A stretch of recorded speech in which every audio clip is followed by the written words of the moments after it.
Assalamu alaikum wa rahmatullahi wa barakatuh. Right, inshallah, now we'll get straight into the two talks that we've got planned for tonight. The first one of which will be given by Brother Peter, who is a convert or revert to Islam, whichever word you prefer. I don't want to say too much because inshallah he'll give us his story and inshallah some interesting insight into his experiences from coming to Islam, inshallah. So I'll throw it straight over to Peter, inshallah. Bismillahir Rahmanir Rahim. Alhamdulillahi Rabbil Alamin wa salatu wassalamu ala Rasulillahi wa alihi wa sahbihi ajma'in. Can everyone hear me, by the way, at the back? Yep. Okay, happy. Before I begin my story, let me tell you a bit about myself. I'm 22 years old, Australian-born, Vietnamese parents. Currently finishing my final semester of design at UNSW, and I came to Islam in August 2009. So looking back at before I came to Islam, there wasn't much of a purpose or a reference point in life. Every day was just based on getting through the day, and there wasn't much more to it than that. It was always wake up, go to school, get home, go on the computer, eat dinner, then sleep to get ready for the day after. I guess you could call it blind living. This isn't to say, though, that I haven't had my share of fun at that time. By fun, I mean late nights at the internet cafe with my guy friends. So Islamically speaking, before I came to Islam, I was doing all right. I didn't drink alcohol. I can count on my hand how many times I've had alcohol in my life. I didn't gamble. All of these were embedded in me by my parents through my upbringing. The difference between me abstaining from these activities now, as opposed to before, is the sense of true accountability. And this comes with the belief and testimony of La ilaha illallah wa Muhammadur Rasulullah. And this is how I got there. It all really started when I moved to Lakemba in about 2004. And not just anywhere in Lakemba, it was directly across the street from the main mosque in Lakemba on Wanji Road. I could literally see the front of the mosque from my bedroom window, which was convenient for me when I did become a Muslim. Because I could hear the adhan every day. I could see when people start flocking to the mosques, and that would signify to me that it's time to get out of the house to go to the mosque. Anyway, how it ended up like that was quite odd, and still to this day is unbelievable. Because my dad bought out a house in Canterbury, which is where we were living at the time, and what he wanted to do was to put that house up for rent while we find a cheaper apartment to live in and get an income from the rent from that house. So my mum, during that time, had applied for an apartment in Lakemba and just happened to receive it as we were moving out.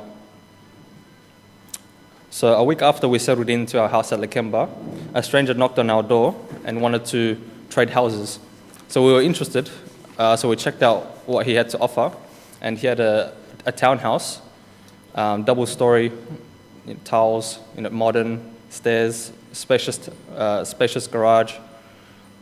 He even offered to throw in a car as well to trade houses for his small apartment across the street from the mosque. I was adamant against trading for two reasons. One, because it was further away from public transport, and at that time I was still going to high school, so this was a big point. And two, we had just moved in, and I was not in the mood to pack up everything and move again, even if it's a bigger house and it meant getting a free car. I later found out why this person was so desperate to trade places, because he was a Muslim and he wanted to live literally seconds away from the main mosque. So subhanAllah, if the trade were to happen, I would not have gotten the exposure to Islam as I would have if I had stayed. So I'm getting exposure to Islam from Muslims here and there, hearing the call of prayer every day, experiencing the night of power, the Eid right outside my home, where streets would be packed and the prayers would be loud. I remember it would always be an inconvenience for my family. At one point, we were given earplugs in preparation for the Eid prayer the next morning because we knew the adhan and the prayers would be really loud and wake us all up at like 5 o'clock in the morning. But I didn't seem to mind. This goes on for about three years until I come across a Muslim girl during high school. And I used to go to Canterbury Boys, and she went to Canterbury Girls. We both happened to participate in this program called the Young Achievers program, and both our groups were close to each other. So when I saw this girl, she was wearing a hijab, and I was curious because I didn't really see people outside Lakemba wearing hijabs. So this sparked an interest to get to know more about Islam. So she gave my number to a friend of hers to pass on to someone who I could talk to get more information. And I got a call from him one day, and he introduced himself. His name was Faraz. He encouraged me to come to a youth gathering that was happening at the time called Nahda, much like what is happening here tonight. May Allah subhanahu wa ta'ala make this a success. And I asked one of my Muslim friends to come with me to these fortnightly talks for about a year. So eventually, my friend stopped going with me, but I was still interested to learn more about Islam, despite how uncomfortable I may have felt during that time. I remember when there was a break for everyone to pray Maghrib, and this was every night as well, I often debated with myself if I should sit outside or join in with the prayer and mimic their movements. Every time I found myself doing the former. Anyway, so topics that were being discussed were the unseen. So the angel of death, the day of judgment, punishment of the grave, the hereafter, and all those sort of scary stuff. You think that this would scare me and deter me from becoming a Muslim or getting to know more about Islam. But it made me more curious because I've never heard of such topics being discussed with such certainty and detail. They seemed almost like fantasies and make-believe. And I guess this is an issue with growing up in a society such as today, as we're taught to believe what's in front of our eyes or only of that which we can perceive, and that everything else is either magic fantasy or that inspiring historical recounts of characters should only be used as a reference and is not relevant in today's age. So I learned more about it. I learned more about inspiring companions of the Prophet, as well as the Prophet himself, sallallahu alaihi wasallam. And these sounded like stories that were created only to produce a moral at the end, such as fables or a good feeling in the heart. But once I came around to the idea that these stories were in fact a reality at one point in time, they amazed me. I looked into the scientific miracles of the Quran through this little colorful book. It provided passages of scientific developments that had not been known to man until recently, and these were revealed over 1,000 years ago. So after this, I felt I was ready, and so I wanted to become a Muslim. I told Faraz, my contact, and as a response, he asked me, "Can you prove the existence of God to me?" As a reply, I told him, "Yeah, scientific miracles in the Quran, as well as the miraculous nature of the Quran." And he told me, it wasn't enough. And I was shocked at the time, but now being a Muslim, witnessing all that I have witnessed, I believe it was vital to create a solid foundation of belief, whereupon a whole tower of knowledge is built. Otherwise, everything else after that just becomes rocky. So Faraz told me to look into proving the existence of a creator. He recommended me a small but concise and conceptually heavy book for me to read called Faith and Progress. It went through the rationality of proving the existence of a creator, and that the Quran is his book, and that the Prophet Muhammad ﷺ was indeed a prophet who brought the true message. After reading the book and inquiring more about it, I was convinced. I called Faraz and told him I was ready. He arranged for a day for which we'd meet up with a company of some brothers for me to take my Shahada and become a Muslim. When that day came, I showered, put on some nice clothes, and started walking to where we were meant to meet up. I called Faraz to see where he was, and he told me he had been too busy to organize something, so it had to be delayed for a week. Not realizing how important that actually was for me at the time, I was okay with that. So a week went by and we met at a small center in Lakemba where I took my Shahada. Not to sound cliche or corny, but after I did, I felt as though I was able to take a large breath of air after being underwater and unknowingly drowning for my entire life. So I was with a small bunch of brothers who shook my hand and hugged me as I embraced Islam on the first day of Ramadan 2009. I also started to fast as soon as I became a Muslim.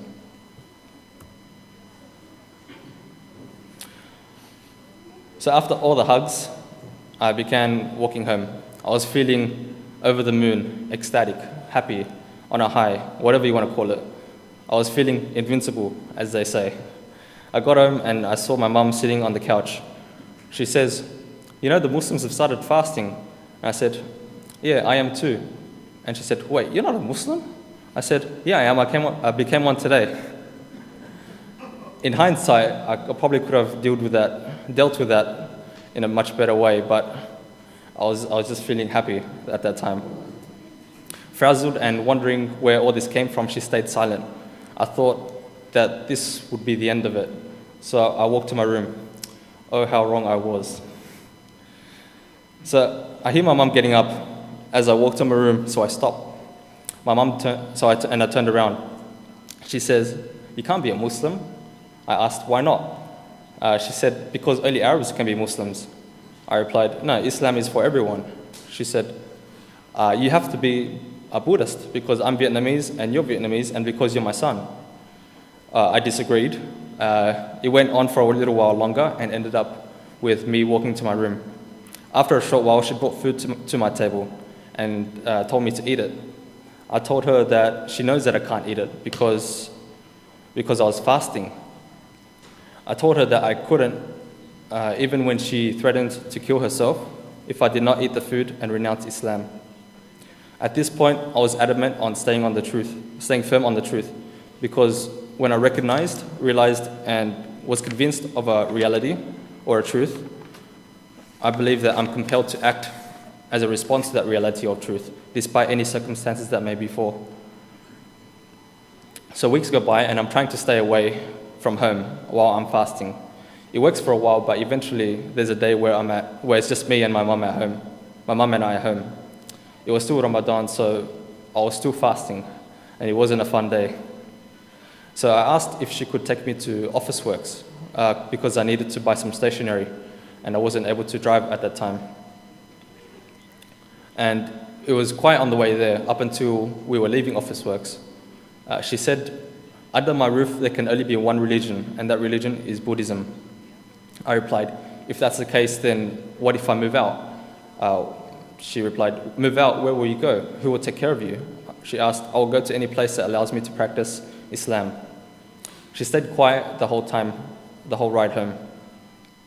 Ramadan goes by, and I'm able to sneak out of the home for Eid prayer after what felt like a very long month. The next Ramadan, things weren't as volatile as the first year. There were arguments again, as it was the anniversary of my embracing of Islam. It took my mum 2 years before she finally came around to the idea and was supportive. During the first week of my second year as a Muslim, I passed my mum on my walk home. She asked if I wanted her to make me lunch for work for the next day, because she packs my lunch every day. I reminded her that I would be fasting and I wouldn't require food. She then asked if I would like her to make food so I can eat it before I begin fasting. I told her that I'd like that. SubhanAllah.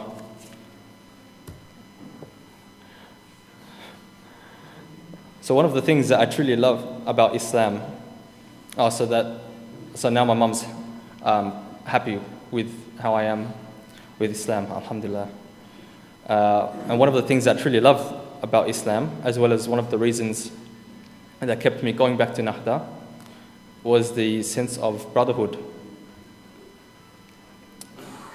I remember absolutely despising this one Muslim guy because of what I heard about him in the past, about his past. This was before I was Muslim as well. And one day when I came across him, we shook hands. He'd heard that I became a Muslim, and we exchanged salams.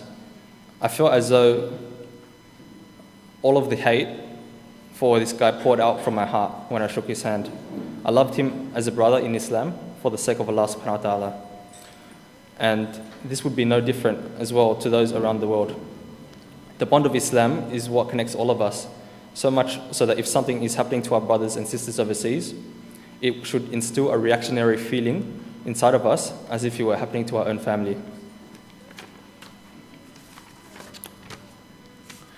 Also, I'm supposed to show you how I was before Islam, so I'll just show some photos. That's me with John Howard. I used to have yellow hair back then. On the photo on the top left, we're all holding up our right hand with one finger, which I found quite odd after I became Muslim, because at that time I wasn't a Muslim. And this is me after Islam. Say mashallah.